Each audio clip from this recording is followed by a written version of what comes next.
Hello student, आज हम इस क्लास में ऊर्जा संरक्षण सिद्धांत के बारे में डिस्कस करेंगे कि गैलीलियन रूपांतरण में किस प्रकार से लागू होता है। तो सबसे पहले बात करते हैं स्टूडेंट, ऊर्जा संरक्षण सिद्धांत क्या होता है। बाह्य बल की अनुपस्थिति में वस्तुओं के किसी निकाय की कुल ऊर्जा संरक्षित रहती है। इसे ऊर्जा संरक्षण का सिद्धांत कहते हैं। यानी कि निकाय की जो कुल ऊर्जा होगी स्टूडेंट, वो हमेशा निश्चित होती है, नियत होती है। वो ना तो खत्म हो सकती है, ना ही और उसको उत्पन्न किया जा सकता है। ऊर्जा को एक रूप से दूसरे रूप में सिर्फ बदला जा सकता है। यही ऊर्जा संरक्षण का सिद्धांत है। अब बात करते हैं हम गैलीलियन रूपांतरण के अकॉर्डिंग। तो क्या है, देखो, गैलीलियन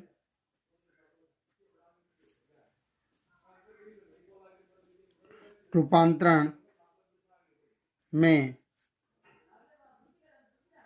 कणों की ऊर्जा अपरिवर्तित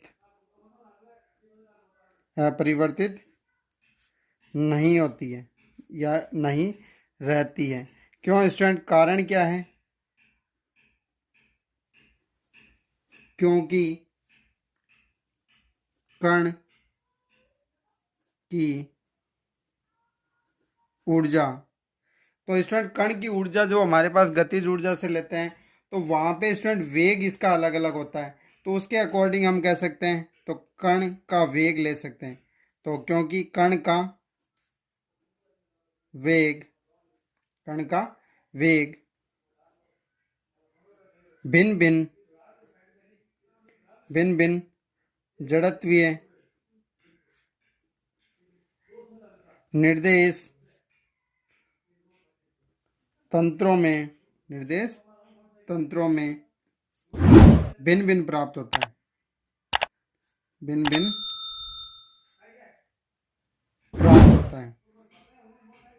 प्राप्त होता है।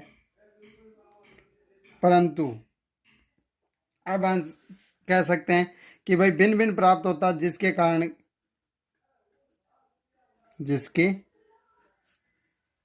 कारण गतिज ऊर्जा भी भिन्न भिन्न प्राप्त होती है। परंतु गतिज ऊर्जा तो भिन्न भिन्न प्राप्त होती है स्टूडेंट, लेकिन संवेग क्षण का जो सिद्धांत है वो हमेशा अपरिवर्तित रहता है। तो हम लिख सकते हैं, परंतु ऊर्जा संरक्षण का सिद्धांत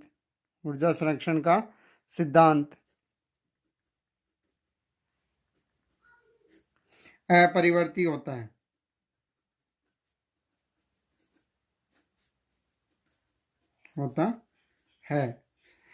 अब स्टूडेंट इससे प्रूव कैसे करेंगे गैलीलियन रूपांतरण में? तो हम यहाँ एक दो निर्देश तंत्र ले लेंगे जो जड़त्वीय निर्देश तंत्र हैं। यहाँ पे फर्स्ट ले लिया स्टूडेंट मैंने, कोई एस जड़त्वीय निर्देश तंत्र है जिसके एक्सेस है हमारे सामने, एक्स एक्सेस, वाई एक्सेस और जेड एक्सेस, ओरिजिन पॉइंट है ओ। अब इसके रेस्पेक्ट में एक अन्य निर्देश तंत्र है हमारे पास, जो निर्देश तंत्र है एस डैश। उसके निर्देश एक्स हो जाएंगे, X dash X, Y dash X and Z dash X. अब ये जो निर्देश तंत्र है स्टूडेंट, ये तो निर्देश तंत्र एस है और ये दूसरे वाला एस निर्देश तंत्र है, वो किसी दिशा में v वेग से गति करता है। तो वेग है तो हम वेक्टर क्वांटिटी में ले सकते हैं। अब यहाँ पे स्टूडेंट मैंने दो कण लिए हैं जो गति कर रहे हैं, पहला m1 कण और दूसरा m2। ये एक दूसरे के विपरीत यानी u1 और u2 वेक्टर से। लेकिन अब स्टूडेंट ये तो u1 और u2 है, वो तो s के सापेक्ष है। तो यहाँ पे s डैश के सापेक्ष ले लेता हूँ मैं u1 डैश और u2 डैश, इनके जो वेग हैं। फिर बात आती है स्टूडेंट की ये जब टक्कर करते हैं m2 और m1, तो टक्कर करने के पश्चात इनके वेग की जो दिशाएं हैं वो चेंज हो जाती है। तो मैं मान लेता हूँ टक्कर के पश्चात इनका वेग एस के सापेक्ष तो v1 और v2 है, लेकिन एस डैश के सापेक्ष v1 डैश और v2 डैश है। तो अब स्टूडेंट इसके रेस्पेक्ट में हम यहाँ प्रूव करेंगे कि ऊर्जा सुरक्षित रहती है। तो सबसे पहले देखो, माना किसी जड़त्वीय निर्देश तंत्र एस में दो कणों का द्रव्यमान m1 व m2 है। उनके वेग क्रमशः u1 व u2 है। u1 vector and u2 vector हैं। इन कणों की परस्पर टक्कर के पश्चात उनके वेग क्रमशः v1 वेक्टर व v2 वेक्टर है। तो स्टूडेंट अब हमारे पास जो एस निर्देश तंत्र है स्टूडेंट, वो तो प्रारंभिक निर्देश तंत्र है, यानी वहाँ तो जड़त्व निर्देश तंत्र के अकॉर्डिंग हमारे पास संवेग जो ऊर्जा संरक्षण का नियम है वो लागू होगा। तो हम लिख सकते हैं इस निर्देश तंत्र एस में ऊर्जा संरक्षण के नियम से क्या होगा स्टूडेंट, टक्कर से पूर्व कुल ऊर्जा इक्वल टू टक्कर के पश्चात कुल ऊर्जा, यानी टक्कर से पहले और टक्कर के पश्चात कुल ऊर्जा कितनी होगी स्टूडेंट। लेकिन यहाँ पे स्टूडेंट हमारे पास एस निर्देश तंत्र में जो कण है वो क्या है, गतिशील है, और गतिशील कणों के लिए हम क्या करते हैं, गतिज ऊर्जा ही लेते हैं, क्योंकि उनकी स्थितिज ऊर्जा तो क्या हो जाती है, 0। तो इसके अकॉर्डिंग हम लिखेंगे,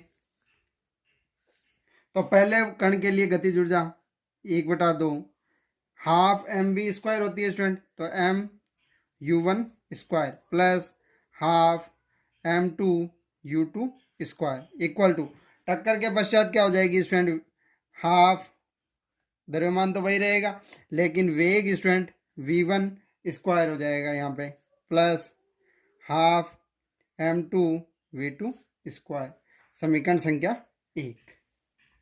अब स्टूडेंट यहाँ पे हमारे पास जो ऊर्जा है वो हम ले सकते हैं कि कोई प्लस में कोई एनर्जी रहेगी, तो यहाँ पे Q ले सकते हैं, जहाँ Q अन्य रूप में परिवर्तित ऊर्जा है। क्यों स्टूडेंट, क्योंकि टक्कर के पश्चात कुछ ऊर्जा का रूप है वो वायुमंडल में हानि हो जाती है, क्षय हो जाता है उस ऊर्जा का, तो हमने उसको Q से रिप्रेजेंट कर दिया। अब यदि अब हमारे पास स्टूडेंट इसके अकॉर्डिंग ही कोई अन्य निर्देश तंत्र है एस डैश जो हमने लिया, वो v वेग से गतिशील कर रहा है और उसके रेस्पेक्ट में हमारे पास कणों के वेग है टक्कर के पश्चात और टक्कर से पहले। तो हम लिखते हैं यदि Galilean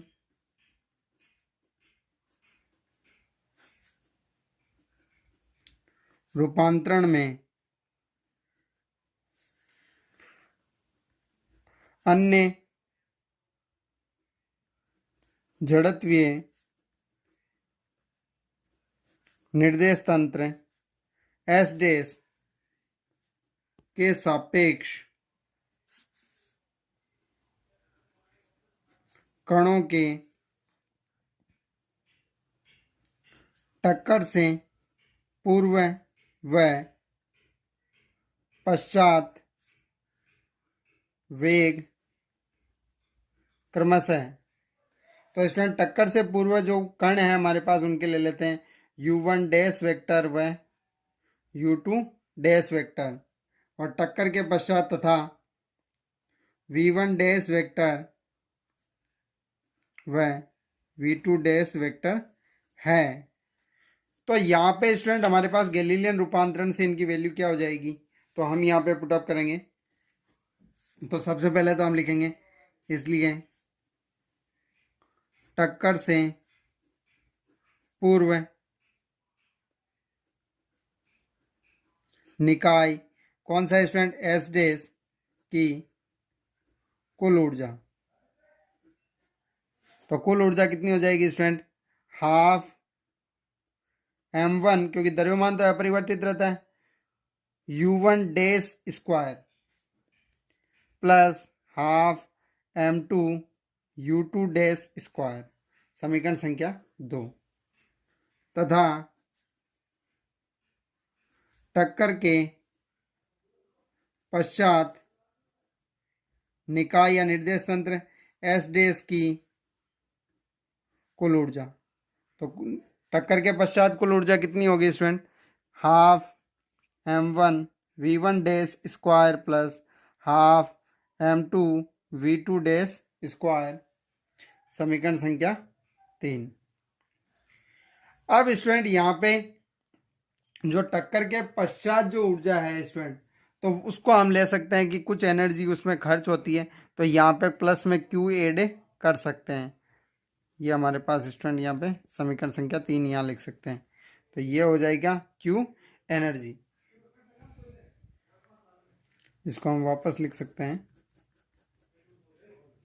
half m1 v1 square plus half m2 v2 dash square plus Q energy, समीकरण संख्या 3। तो यहाँ से क्या हो जाएगा स्टूडेंट, देखो अब ये तो टक्कर से पूर्व ऊर्जा थी और ये टक्कर से पश्चात। फिर बात आती है स्टूडेंट तथा गैलीलियन रूपांतरण से।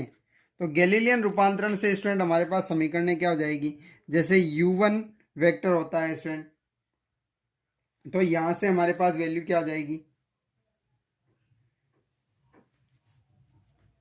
u1 dash vector plus v1 and u2 vector equal to u2 dash vector plus capital V। Capital V है स्टूडेंट एस डैश जो हमारे पास निर्देश तंत्र है उसका, जो वेग से गति कर रहा है। इसी प्रकार v1 vector equal to v1 dash vector plus capital V vector and v2 vector equal to v2 dash vector plus V vector. तो ये वैल्यू स्टूडेंट समीकरण संख्या हम 2 में पुटअप करते हैं। तो हम लिखेंगे,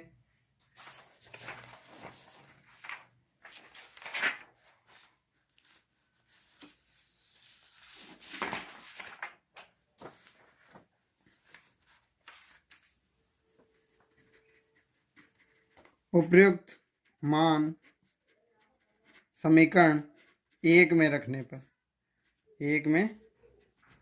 रखने पर जब समीकरण 1 में हम वैल्यू रखेंगे तो हमारे पास हो जाएगा half m1 mod of u1 dash vector plus v vector का square plus half m2 mod of u2 dash vector plus v vector mod square equal to, यहाँ से हमारे पास वैल्यू जाएगी half m1 v1 dash vector plus v vector mod square plus half m2 v2 dash vector plus v vector mod square plus q।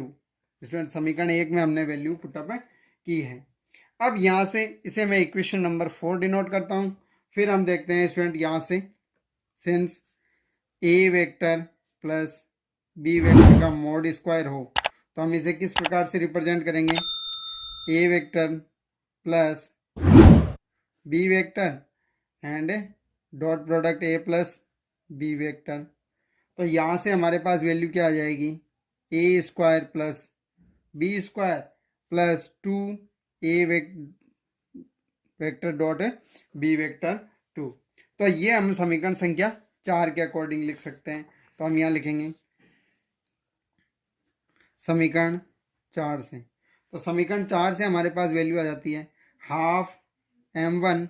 यहाँ से student हमारे पास value आएगी u1 dash square plus V square plus 2 u1 dash vector dot V vector plus half m2 u2 dash vector plus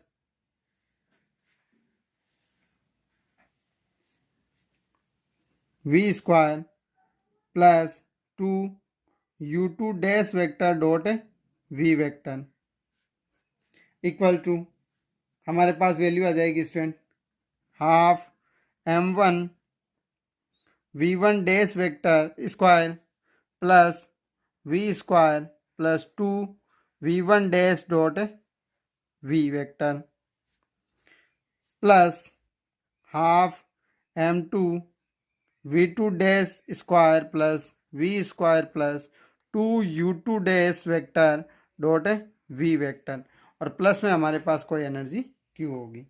तो यहाँ से student जो common होगा वो कैंसिल आउट होने के पश्चात हमारे पास यहाँ पे क्या वैल्यू बचती है तो वो हम लिखेंगे। तो हमारे पास वैल्यू आ जाती है यहाँ से half m1 u1 dash square plus half m2 u2 dash square. Next student हमारे पास वैल्यू है m1 u1 dash vector plus m2 u2 dash vector dot product v vector. Student ये 2 से जो स्क्वायर की वैल्यू थी m1 v स्क्वायर ये तो हमारे पास कैंसिल हो जाएगा। तो यहाँ से value equal to half m1 v1 dash square plus half m2 u2 dash square plus v के स्टूडेंट वेक्टर में m1। तो स्टूडेंट यहाँ से क्या हो जाएगा m1 v1 dash vector plus m2 v2 dash vector and dot product v vector plus में कोई एनर्जी होगी q। अब हमें पता है स्टूडेंट कि संवेग संरक्षण सिद्धांत के अनुसार इसकी सेकंड टर्म और यहाँ पे राइट हैंड की भी सेकंड टर्म इक्वल होती है। तो हम लिख सकते हैं चूंकि गैलीलियन रूपांतरण में संवेग संरक्षण सिद्धांत तो संवेग संरक्षण सिद्धांत क्या होता है m1 u1 dash vector plus m2 u2 dash vector equal to m1 v1 dash vector plus m2 u2 dash vector. तो ये हमारे पास स्टूडेंट इस समीकरण को मैं डिनोट करता हूँ 5 और इससे 6। तो यहाँ से जब वैल्यू इक्वल है तो हम वैल्यू पुटअप करेंगे तो हमारे पास क्या हो जाएगा समीकरण 5 व 6 से। तो 5 व 6 से हमें क्या प्राप्त होता है देखो half m1 u1 dash square plus half m2 u2 dash square equal to half m1 v1 dash square plus half m2 u2 dash square. यानी कि टक्कर से पहले की जो ऊर्जा है वो टक्कर के पश्चात ऊर्जा के इक्वल है प्लस q। तो हम लिख सकते हैं इस प्रकार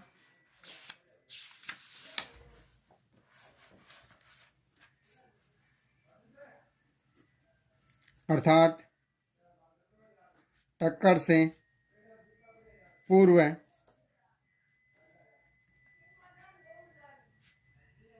कुल ऊर्जा इक्वल टू टक्कर के पश्चात कुल ऊर्जा। तो हम कह सकते हैं अतः